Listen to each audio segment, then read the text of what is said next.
in the live dance. And hello, everybody. I am HP Holo / Edie Skye. I write things, and I also interview other people who write things. And today I am here with Melissa Olthoff to talk about her newest release. I get the title mixed up, and I shouldn't. What's the title? Shadows May Fall. Ta-da! I keep wanting to call it Web of Shadows, which I think is actually another book in the series. So, Shadows May Fall. I have read a lot of it, and I love it to death, and today we are going to talk about it. Before we start chatting, though, I have my usual things to go over. So, first off, we are giving away a signed copy of Shadows May Fall. So if it's the link is going to be in the show notes, but I am also putting it in the comments. So if you want to try to win a signed copy, go fill out that little form. If you want to just read it right now, I'm also putting that link in the comments. Oh, Marissa's here. Hey, Marissa. By the way, y'all should go read Marissa too, especially since she wrote the first book in this series. And it's amazing. And here's just Melissa's website if you want to go buy everything. And also, if you would like to support this podcast and or buy my cat treats, I've got a Ko-Fi and a Buy Me a Coffee. So go do that, please. All right. So, Melissa, you are one of my favorite authors by this point because I love everything by you that I've ever read. Hunters and Hijinks is amazing, by the way, which you guys, if you want to read about space hyenas going on a treasure hunt across the solar system, or is it galaxy? It's space. It's space. Anyway, space adventure treasure hunt is super good. But today we're here to talk about Shadows May Fall. So, Melissa, first, tell us about you and tell us a short description of the book. We will get into the meat of it later. Okay, so I write sci-fi, I write fantasy, I sneak in or just push romance right in your face because I write what I love to read. And quite frankly, I love some angsty romance in my stuff with my snarky banter. I've been writing with mostly Chris Kennedy Publishing for a couple of years now. I kind of had a this is why we don't do time math moments when I realized my first novel only came out in February of 22. And Did it really? It did. I could swear you've been writing longer than that. I've had some short stories before that, but that was my first novel. I'm like, I wrote. This is my 9th published novel in less than 3 years, so I've been like just having a blast. Amazing. It's so much fun. Military veteran. I was in the Air Force, which is kind of how I got started on this crazy journey. Mostly because my mentor, oldest friend, Casey Moores, he was like, hey, you should try writing after you read my story and tell me what you think about it. And here I am. So outside of that, I'm an accountant by day, which is kind of cliche, but totally legit. I don't do like real accounting things. I do problem solving, which is super fun. And I have 2 very, very energetic children that mostly drive me insane, but I love them.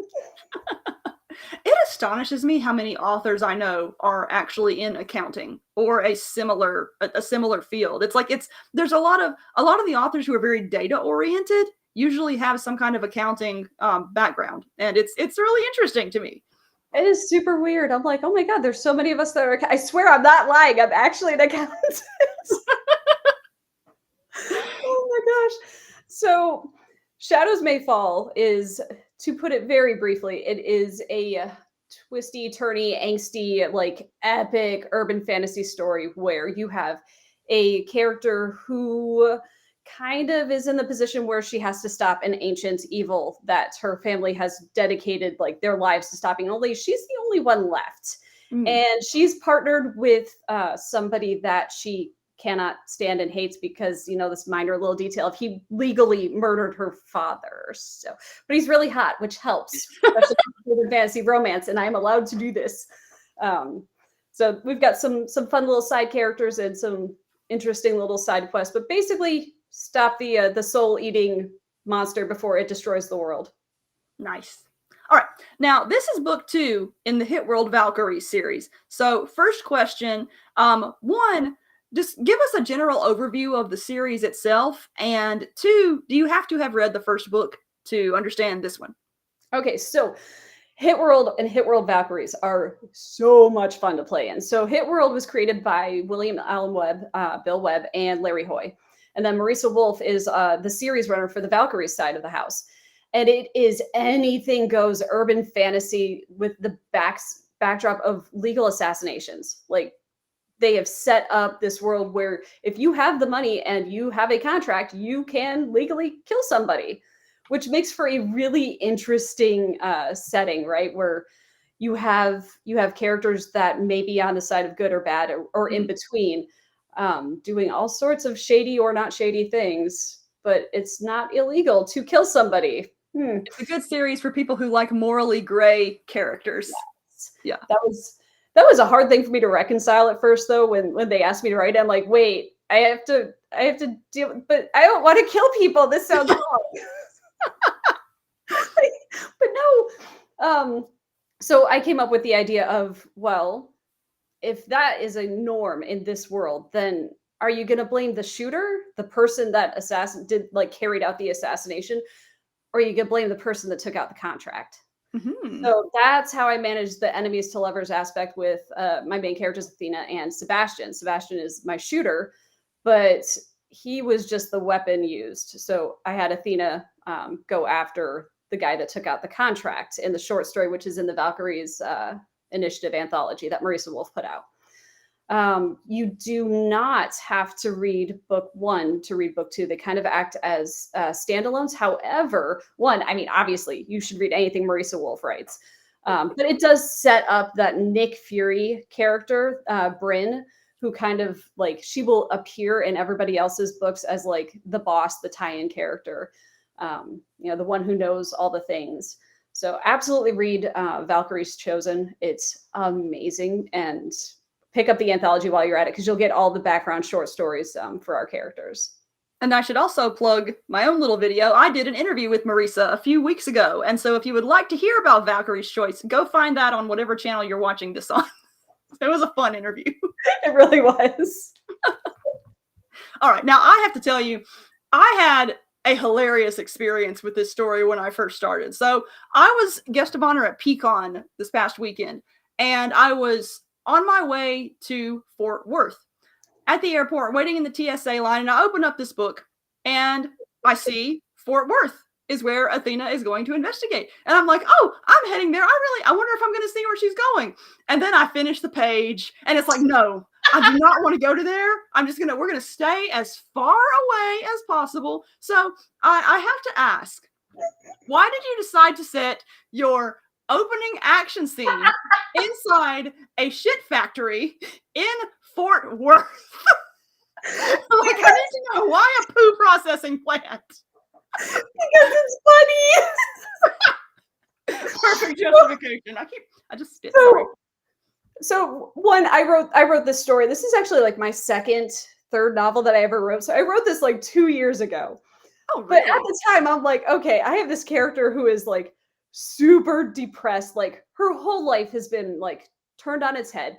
Her father's been killed. Her brother is like in a medically induced coma. She is on her own.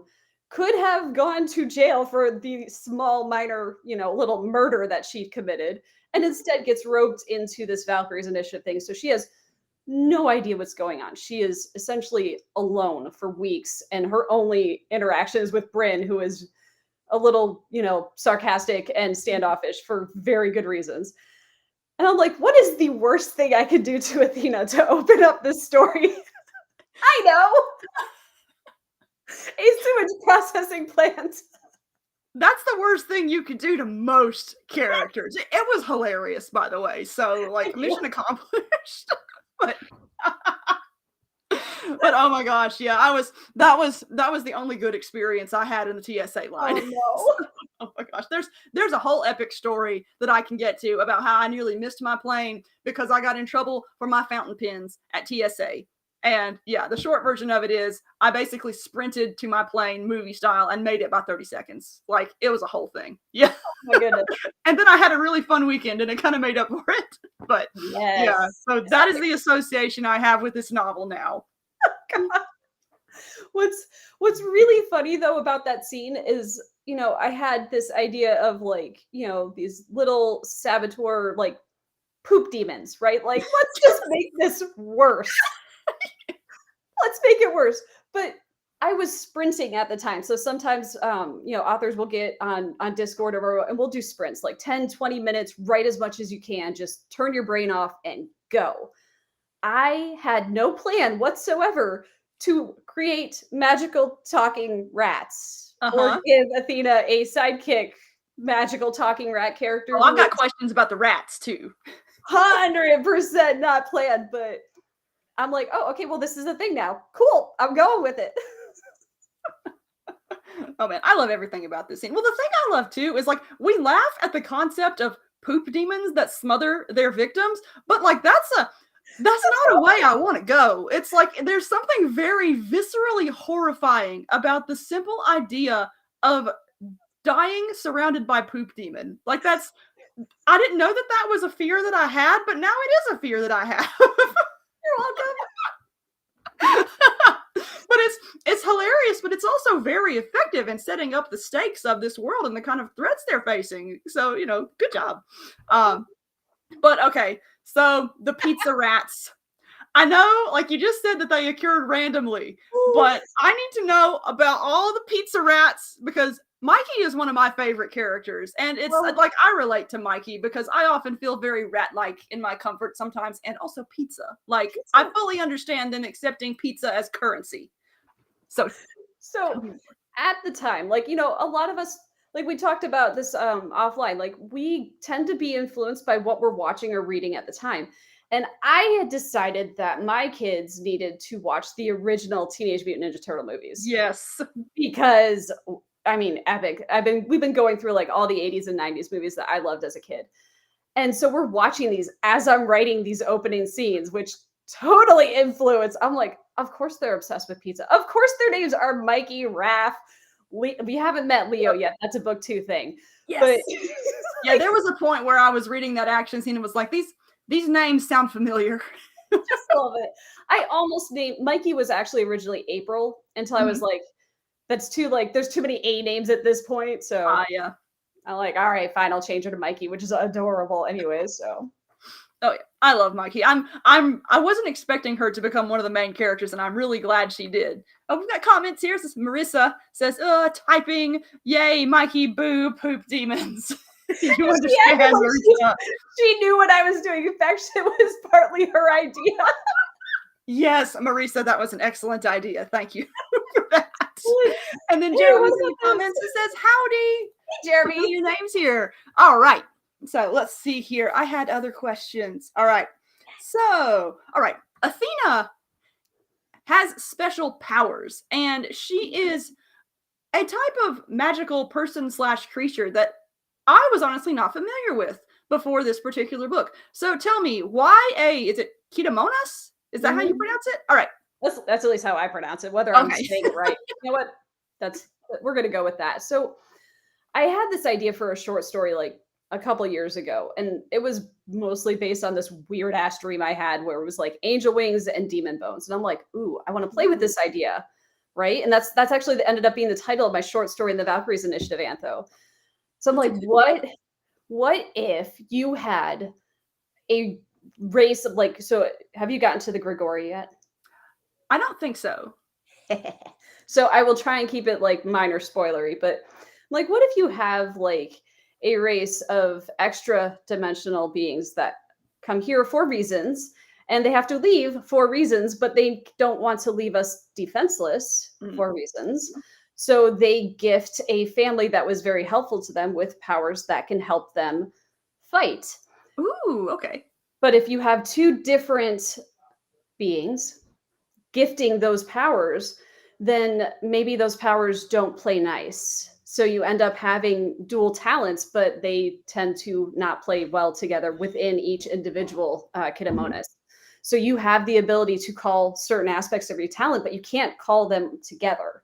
Not until you've walked the balance. And in Hit World, walking the balance is how characters can do a sort of vision quest that is usually horrific and awful, and you can never forget the things that you see or experience. But if you survive it, then you can access a higher level of your talents. In the case of the Kidemonas, it gives them access to their angel fire, which is, what you see on the cover with Athena's, the blue flames.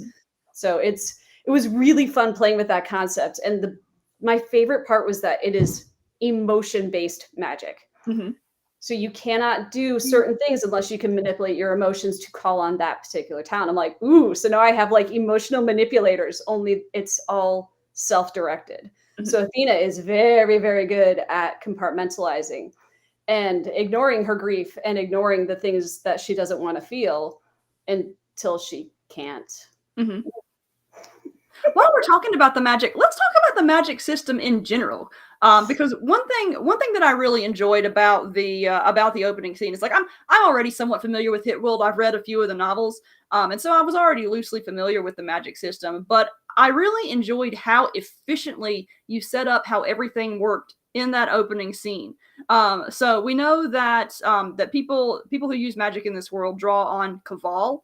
Is that how it's pronounced? And so what are the mechanics of that?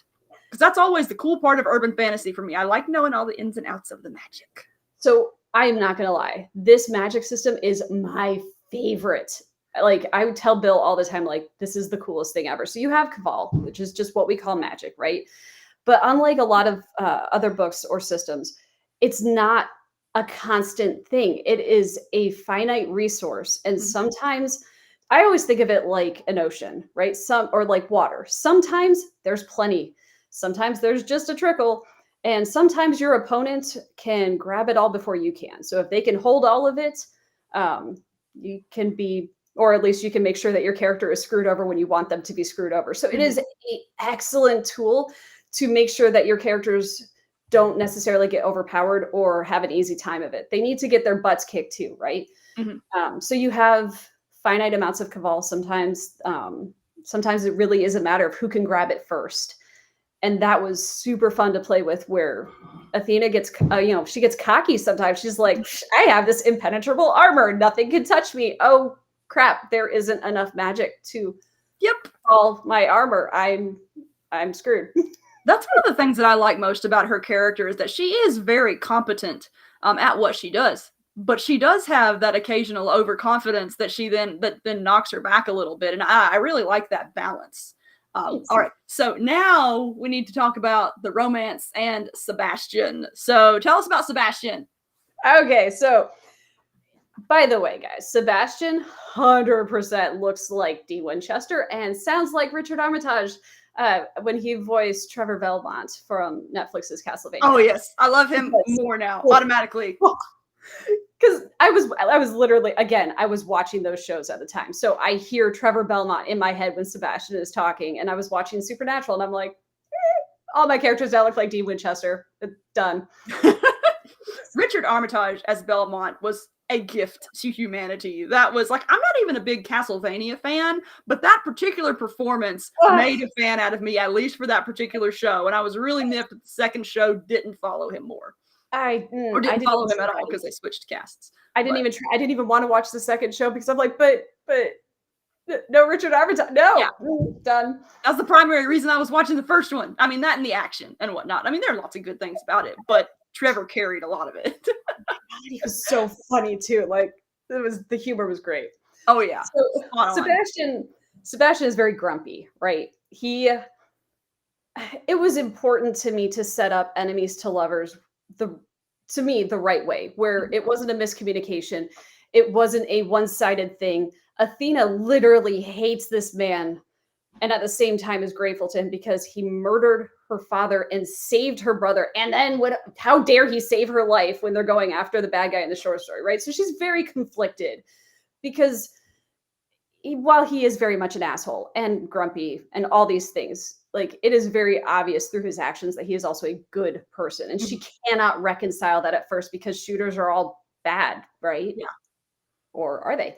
I love how you've characterized him because it's so subtle and so efficient. I want to say I'm about 25% into the book at this point, and she has just now realized that she hates him, but she might actually have a thing for him.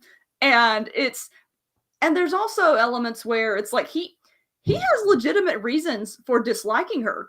And where they're legitimate even to you as the reader who is supposed to be rooting for her. And that is a really, really interesting interplay right there, because it's like I'm sympathetic to both of them. And I really like having that feeling. as a reader. Yeah. I tend to devour romance novels, like usually not contemporary. I usually like the paranormal or the urban fantasy romance or the romantasy. And I've been, both of us, I think, have been like reading them for research purposes too, to like what Mhm. tropes work, what don't, what do we like, what drives us freaking insane. And I always hated it when it was one-sided. Like Sebastian has legit reasons for like just hating her, and at the same time just being so frustrated, but he likes her. And Mhm. he's pissed off that he likes her because from his point of view, everything in his life went wrong the second he took that contract out. And the Yep. second he did what he thought was the right thing. Because And from that's what makes it so painful too. And so conflicted. I love it. I do have to say that this, like, I love action and I love romance. This book in particular has been a breath of fresh air because all the romances I've attempted recently, like, they've all been audiobooks that are narrated by these people with really vulnerable, traumatized sounding voices, and they're supposed to be badasses or eventually become badasses. And I was so tired of it so fast. But this is Athena definitely has her vulnerabilities, but she's very kick-ass in a believable way, and I really, really like that about her character. And another thing that I like about her too is that in some urban fantasy romances that I've read, the main female character will be really kick-ass, but her brain will absolutely melt out of her ears whenever she encounters the person that the plot says she's supposed to fall in love with. Like, she just suddenly becomes stupid. Right. And I really like that Athena, like, she definitely has some reactions to Sebastian. I mean, who wouldn't? But they're reasonable reactions that are still believable for her. And I really, really like that because I was never annoyed by Athena, or at least annoyed when I wasn't supposed to be. And that was nice too. So congrats. Thank you. Really proud of that. All right, so let's see. What question do I have next? Let's see here. I wrote everything and now I can't actually like read my own writing, which all right. So now you mentioned that you had written 9 books in 3 years. Yeah, about that. Like, how do you write so fast? I need to know this technique. Well, some of those, like all of the Hyena books, were co-written with Nick Steverson, who is freaking amazing. We're gonna go back and do book 4 probably at the beginning of next year because our schedules got way busier than we anticipated at the end of this year. And by the way, how is it already September? Holy Oh, I crap! know. Oh my gosh. No time math. So like I said, I co-wrote the 3 Hyenas books with Nick. I co-wrote Forlorn Hope with Casey Moore's and Bill Foss's Blood and Armor series. Mhm. And right now I'm co-writing with Jason Cordova with Secret Projects, which is super fun. I love. Speaking of whom, he's in the comments. Hey, Jason. Hey! Poop demon rats. Ugh. I feel that.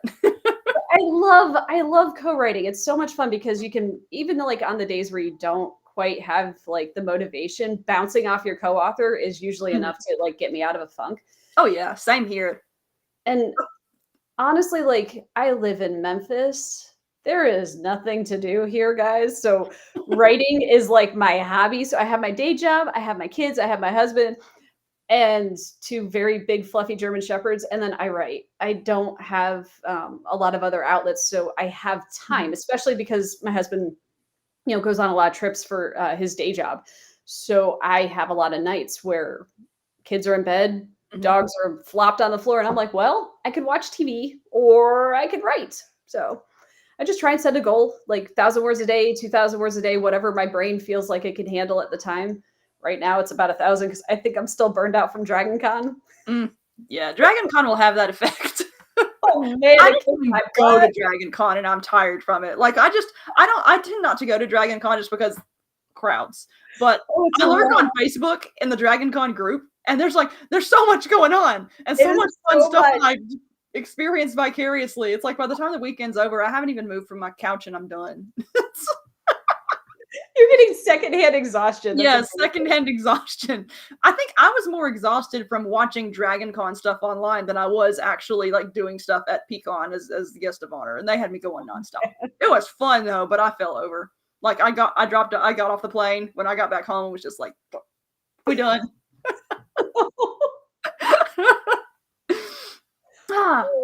All right. So what was the most challenging part of writing this novel? Because it's already in someone else's series. It's book 2 in a series. You've got a lot of stuff that's already been established. And how'd it go? So most of this, like, honestly, I wrote this story like in 2 months. Like, it went super fast because I've written urban fantasy, sci-fi, space opera, military sci-fi, all sorts of things. But urban fantasy is my love. I love it so much because, like, I grew up reading sci-fi and fantasy, but when I discovered urban fantasy, when I discovered Jim Butcher and Alona Andrews and Patricia Briggs and all these awesome authors, I'm like, oh my God, I found my home. What would you say are the read-alikes for this particular novel? Like, if you liked this author, you will like. I keep wanting to say Web of Shadows. Shadows may fall.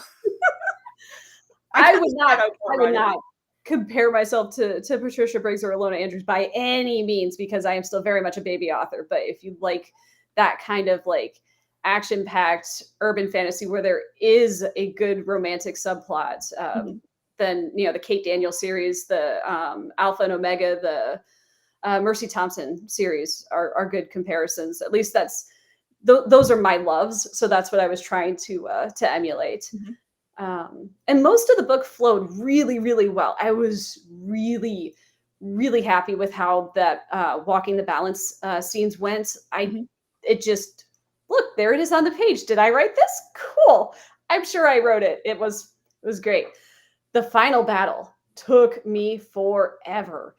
It was one of those like, okay, I have it. I know what it needs to look like. I wrote it and I went, okay, cool. Now I need to like punch it up here, punch it up there, tweak that, do that, and then read it and go, all right, it almost flows. I'm like 90% there. And I was 90% there for months. Like I would just go back, like it was finished. It was just me like picking at that scene going like, it's not quite right because I can feel it. I'm very much a plotter, pantser, chaotic note taker, but I can feel the story and I can feel when it clicks in and when it's right. And honestly, like with Salvage Bunny over in the Salvage Title universe, I had the same issue with Fallout on Darsana. I think I rewrote that final battle scene 17 times. Not even joking. I think I was actually counting 17 times before it flowed the way I wanted it to. So it's not so much of a perfection thing. It has to have that flow, that feel to it that I want. It has to vibe just right. Yeah. Battle scenes, you got to get them right. Yeah, like I love writing action scenes, but they are some of the hardest things to write because trying to convey I always want to try to convey the sense of watching an action movie, but on the page. And so I asked myself, how do I do that but words? And but words. When your reader is looking at a static page, it's a great challenge to try to capture that sort of thing. Do you have any particular tips or tricks that you lean on whenever you're structuring your battle scenes? Like any go-to pieces of advice? So one of my like baseline things that I do when I am writing in general is I build a playlist. Like I have an individual playlist for each thing, right? Like I love my music. And once I figure out what the song is that goes with that final battle scene, I will listen to it on freaking repeat and I will have no distractions, like none. And this is like very like just like a soft technique, right? Where I will listen to the song and I will think about the scene and I will visualize the crap out of it. It is a movie in my head and I do the exact same thing. Right? It is so much fun. I'm like, all right, how do I get that out of here and onto a page where like a reader could actually at least glimpse what the heck craziness is going on in my brain. So music is definitely one thing that I use. Working with Bill Fawcett, the 5 senses technique is something he really hammered home. He's like, when you are reading through like, what you have on the page, make sure that you're including like, sense of smell, touch, taste, if it's appropriate, especially if you've got like some, smoky or bloody stuff going on. You're going to taste that copper, like just things that make it feel more real and more tangible can help ground that scene and make it feel more real to the reader. The other thing is making sure that you keep track of all your characters. Yes. Oh, I struggle with that one sometimes so much. Like one of the main problems I quickly identified with my final battle scene is I'm like, okay, cool. Like I had this like paragraph where like, okay, and then the bad guy died. Like right, obviously, I need to go back and fix this. And I did. Then I'm like, something is still missing. Oh yeah, Sebastian. I totally like just cut him out at one point. I'm like, what is he doing? Well, she's doing all this epic magic stuff. What the heck balls is Sebastian doing? I'm like, oh, I know what he's doing. And then threading that through. So keeping track of your characters, kind of helps. A good idea. So you mentioned having a playlist. What was the final battle theme on your playlist? So this is a great story. It is Heroes Never Die. I'll have to look up the artist. But one of the chorus is Fires May Rise, Shadows May Fall. Ooh. And for the longest time, y'all, I had the manuscript, its title was Fuck If I Know. I could not think of a name, and I sent it like that to Marisa, and I'm like, here's my story, hope you like it. No idea what we're calling it yet. She's like, girl, so I was listening to this awesome playlist you got, and I'm pretty sure you have your title right here, dummy. I'm like, it's such a good title too, even if I keep mixing it up. Marisa is awesome. I'm like, oh my God, if I use Shadows May Fall, then I have the titles for book 2 and 3, they just fell into place, and I was very, very happy. Marisa. Well, it also suits the visual theme of the novel very well, because you have the one bad guy who has what the shadowy birds, which is horrifying to me, right? But it's a really cool bad guy, but not something I ever want to encounter in real life. No, and holy crap! So with Hit World, Bill Webb was very much a fan of drawing from actual, no kidding, mythology. Mm-hmm. And Celtic and Irish mythology. Whoo, there is some crazy, terrifying stuff in there. So that is where the Slua is, and I have no idea if I'm pronouncing this stuff right, but this is how I pronounce it. It's the Slua, and it is this terrifying thing that feeds off of negative emotions and slips through the cracks of your psyche and lodges itself in your heart, where it feasts away at your soul until there is nothing left. And I'm like, okay, that I need to use, because that is terrifying. But the my little pizza obsessed Ninja Turtle loving rats are the Fjordarg, which are another Celtic myth where sometimes they look like cool little wrinkled old men, sometimes they look like rats. I'm like, well, they're rats. It was a great decision too. I love them. Thank you. Were there any other creatures or figures or monsters from Celtic mythology that you pondered inserting but didn't? There were, I looked at the more common ones that people have heard of, like banshees and the fae are always super fun. I included a sprite, which is not the little Tinkerbell thing, in at least in my mind, it is a species of fae that can look very much like a human who is working at a diner, and you don't want to be in their debt. Mm-hmm. So if they say the first meal is on us, pay for your meal anyways. Oh, we've got more people in the comments. Reese says, hey, y'all. And then Marisa said of your book, and it finished so good.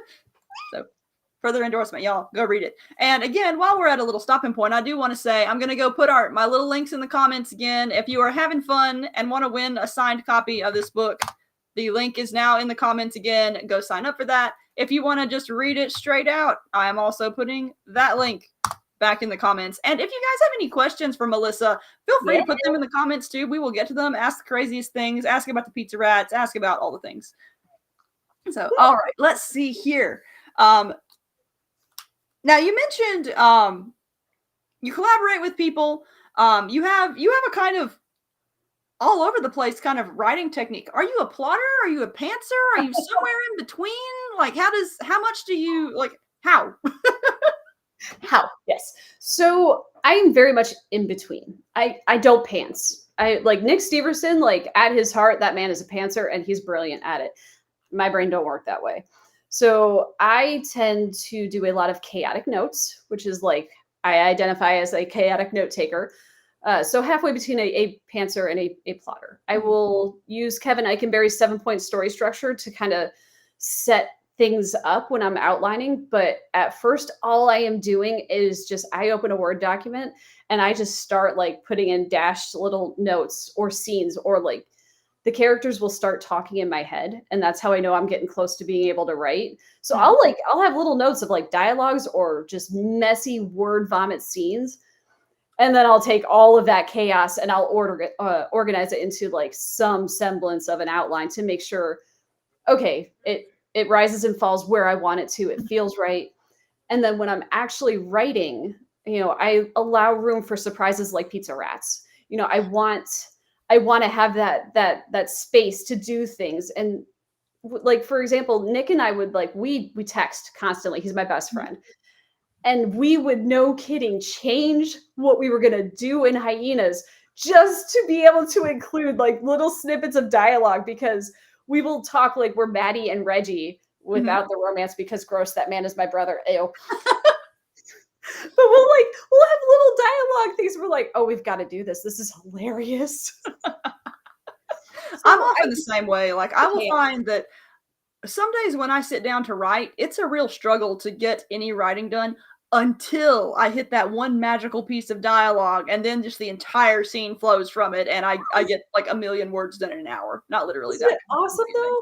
Oh yeah, it's a great feeling. And I'm one of those too, where I have characters that write themselves. So once the characters start talking, like I have no choice. I gotta write it down.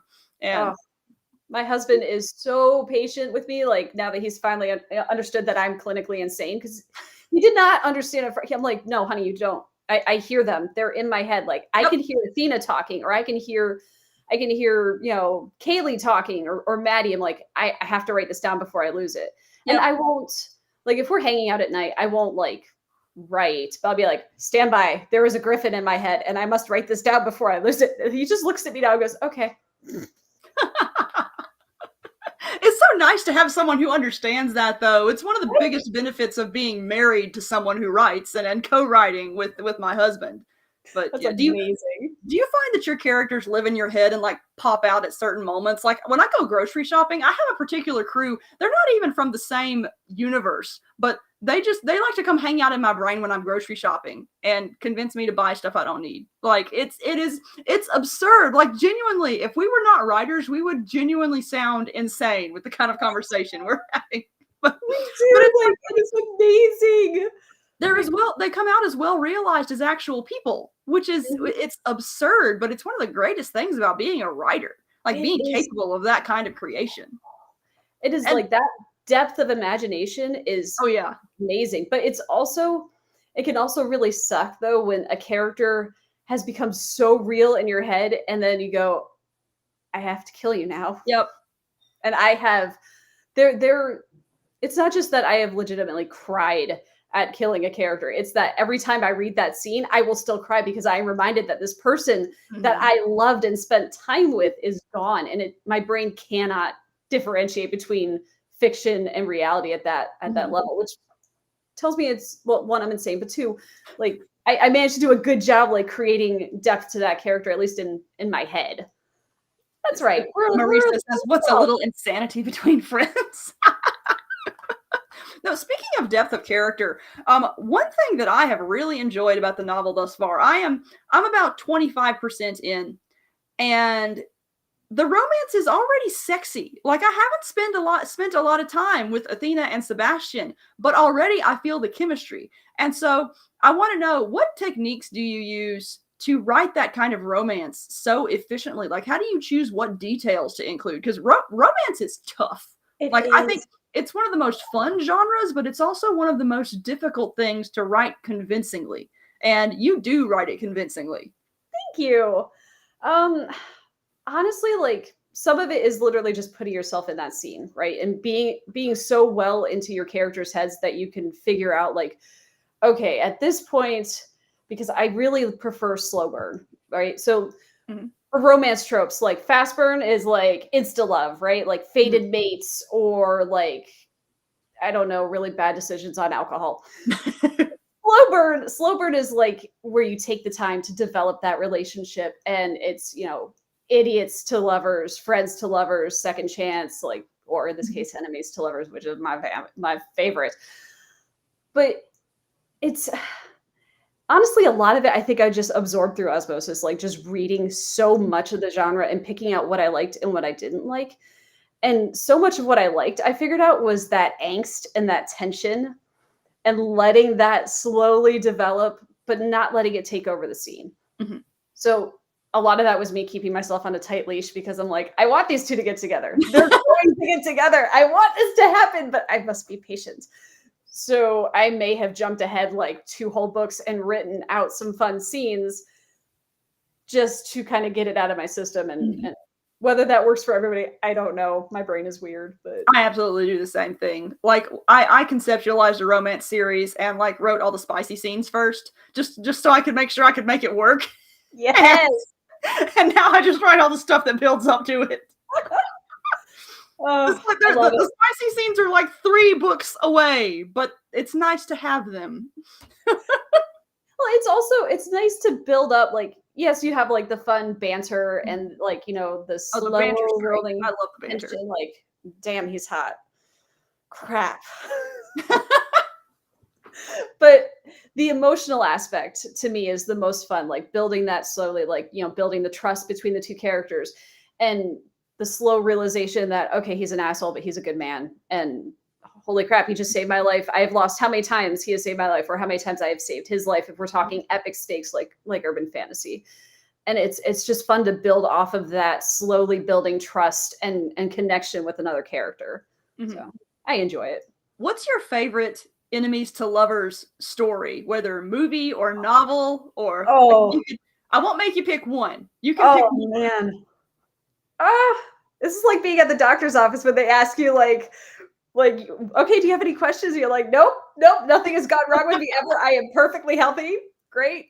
I'm beginning to find that, like, as I delve further into romance, I'm beginning to find that that's one of my favorite genre, or one of my favorite tropes too, which it's absolutely funny because it's one of those ones that would not work in real life. Like if I meet someone in real life and they annoy me, I don't hang out with them. I'm not going to fall in love with them.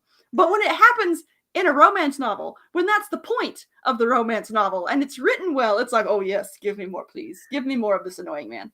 So I think a really good example, it's not necessarily my favorite, but it's all my brain is spitting out at this moment, is you have Sarah J. Maas's ACOTAR, Court of Roses and Thorns, where we're introduced to Rhys, who I really wanted to pronounce as Riss the whole time because my brain is dumb. But that's okay. It's fine. Like, and she laid out things so well for that enemies to lovers aspect for those 2, that reading, like getting past book 1 was a bit of a challenge. But once I hit book 2, I'm like, oh, this is why everybody likes this. I am going to read book 2 on your recommendation, because book one was my first foray into romantasy, and I was not convinced to like romantasy because of it. But I also didn't realize you weren't supposed to like Tamlin. No, I thought he was supposed to know that either. And now that I know that, it changes things. I read it not knowing the tropes of the genre, and now that I know the tropes of the genre makes a lot more sense to me. But oh my gosh, that first read, that's a struggle. Yeah. So, like with enemies to lovers, like, right, one, it needs to be legit grievance on both sides, but there also needs to be redeeming qualities for both characters. It can't be like, well, he is a scumbag shooter assassin and he's an awful person, but he's hot. That doesn't work. It can't be purely physical attraction, because if you legit hate this person, it doesn't matter if they look like freaking Dean Winchester, you're going to hate them. So they have to have redeeming qualities on both sides. You have to build those characters in the right way. And it's important, in my mind at least, to show glimmers of that from the opposing POV. Or, you know, like in my case, like I strictly wrote from Athena's POV, but it was important to show, not just tell, like through actions that the characters do, that like, okay, maybe what she's seen and what she thinks is not the whole picture. Like legit grievances, but hope. You got to have the hope. Yes. Yeah. And I like how slowly things unravel is not the right word. How slowly things develop between the 2 of them, because it's like they'll be having an argument or an intense situation, and then suddenly you drop this one little nugget of surprise tenderness or surprise observation, especially on Sebastian's part, and it's like, oh, there's more going on here. So yeah, it was great entertainment for all of my plane and TSA adventures this past week. I want to know what else is on your playlist. So we know the climactic song. Oh my What else gosh. do you like to write to? So for Shadows May Fall and Hit World in general, I had a lot of girly stuff. Like I listened to a lot of rock and a lot of like not really pop usually, but by the way, I discovered that nobody really likes adjudicating edits, right? Like we don't like going through edits. But if I'm listening to Taylor Swift while I'm editing, I am bopping along too much to really get super racy without edits. So new technique, thought I'd share. I had some Katy Perry Rise on this one. I had Sia Unstoppable, which I put my armor on. I'm like, of course this has to go on Athena's playlist. So when I'm building these playlists, I'll get on YouTube. I love YouTube because their mix tends to pull up songs that I might actually like. So I'll start with that one or two songs that I know, and then I'll just listen and pick out like little things that remind me of what I'm working on, whether it's the armor or at one point I think I had Angel with a Shotgun because there is a scene you haven't read yet, and I'm like, this is perfect for Sebastian, and I did something really bad to Athena that, don't worry, she was fine. But she went through some shit, y'all, and I needed like a poppy, bouncy like song that one characterized, Sebastian in that moment, but two was a little bit lighthearted because it was a little dark for a minute there, and I'm like, I need this. I need the bouncy. Oh, we've got a good recommendation in the comments. I haven't actually read this, but Reese says that Jill Barrup's fourth wall eliminating novel, Just Stab Me Now, is an excellent hot enemy to lover work. That has been on my list for like a year. Thank you for reminding me of that. I'm adding that to my list too. That's such an excellent title for an enemy to lover work too. Yes. Did you have a particular favorite scene that you really enjoyed writing? Oh, I need to know now. There's so many. There was a moment where Sebastian was shirtless and Athena was like, down girl, like, nope. At least if I die, I will go out with a great view. Oh, the shirtless scenes are always the good ones. Those are so much fun, right?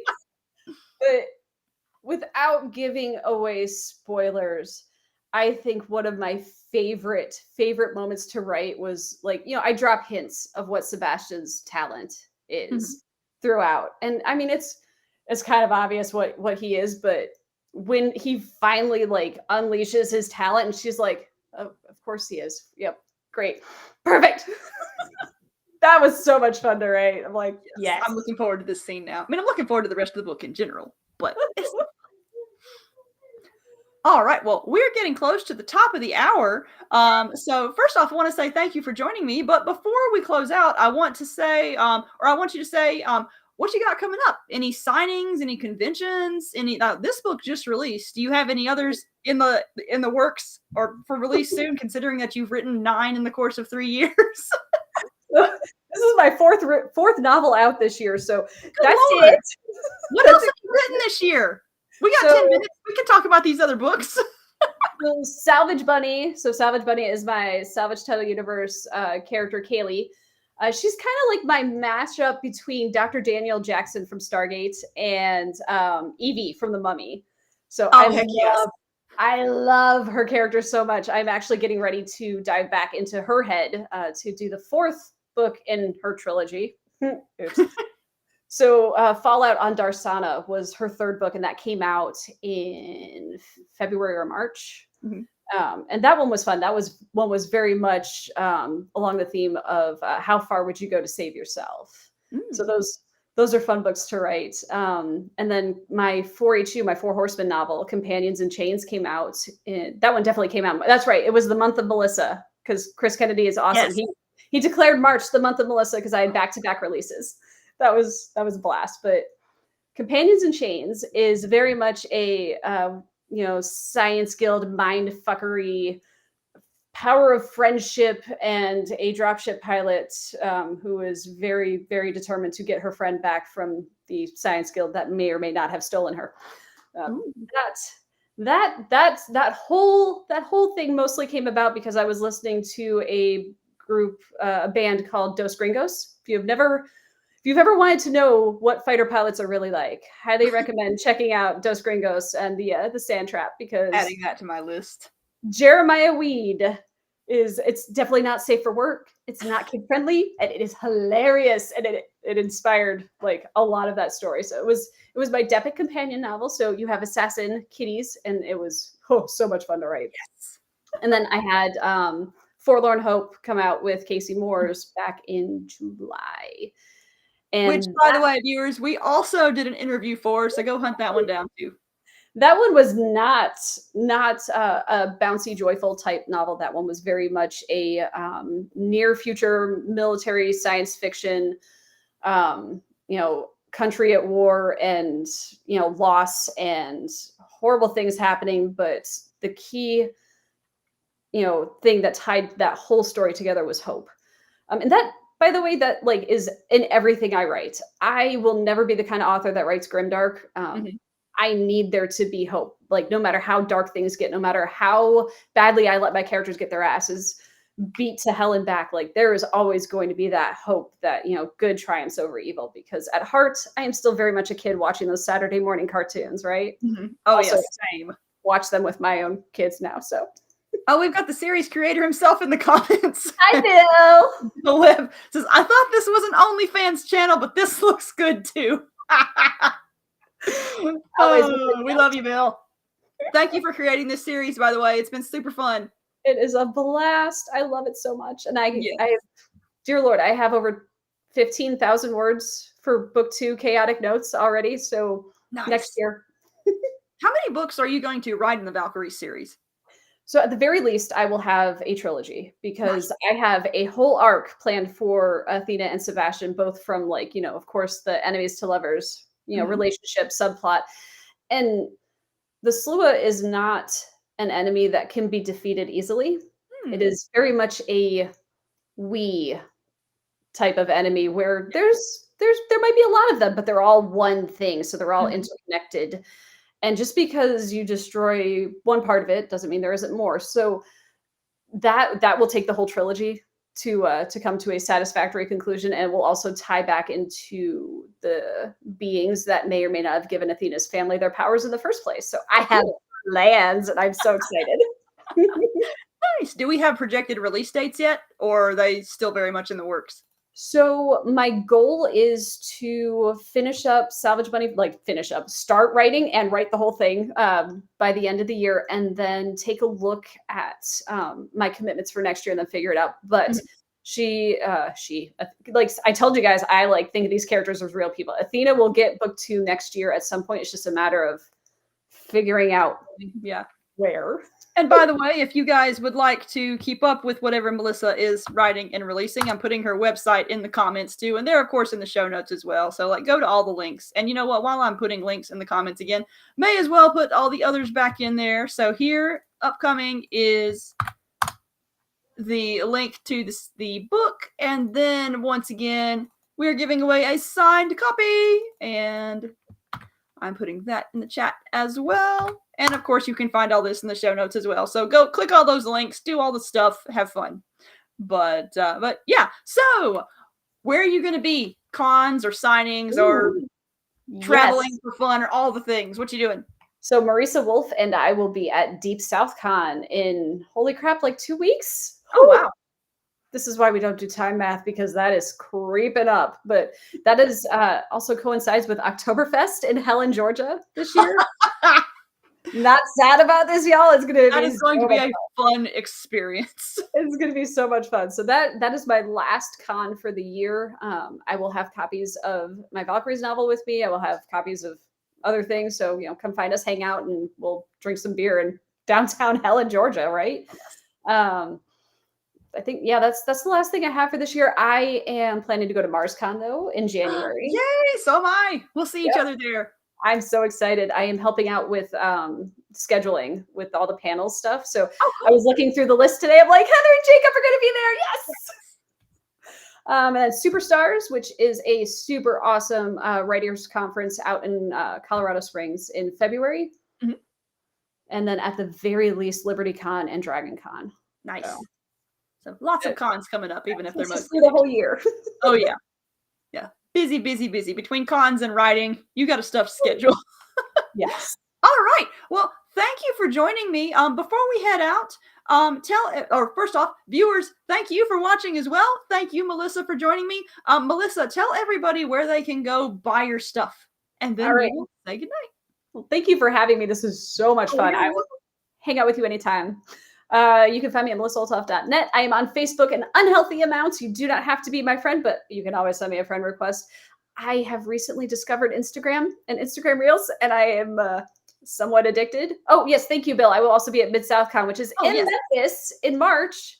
So that'll be super fun. Les Johnson is the science guest of honor. Chris Kennedy is a special guest of honor. Oh, it's going to be amazing. That's going to be a fun one. But yes, if I randomly start sending people reels on Instagram, it's because I saw something that reminded me of you, and then I'm like, oh, I must send it to Heather, or I must send it to Marisa. And I am vaguely on Twitter, X, whatever, but mostly just to repost what people post. Yeah, same here. The only reason I'm on Twitter is because I use later.com to schedule my social media posts, and I only get on Twitter like once every 2 weeks. It's glorious. It took me this long to figure out Instagram, and I've been having so much fun like building reels and playing with those and like posting them to Facebook. Like, it is addicting. But I got back into TikTok recently, and oh my gosh, the time sink. Like, it's so stupid, but stupid is what I love. It's so much fun, and I love your plot here, more plot there. Like, it's great. I love it. All right. Well, thank you again for joining me for this. This was a whole lot of fun. Thank you, everyone, for watching. And if you want to watch another interview, I am going to be interviewing Shammy Stovall tomorrow night about her Frith Chronicles book 3 and 4 Kickstarter, which has already funded in one day. What the heck? But also, if you like, that blew my mind. Like, I watched it happen in real time, and it was just like, what? It was amazing. I'm like, please teach me your ways. Yeah. But anyway, guys, if you like something that basically boils down to Pokemon meets Harry Potter, join us tomorrow at 8 p.m. EST. And I will see you there. Yes. In the comments.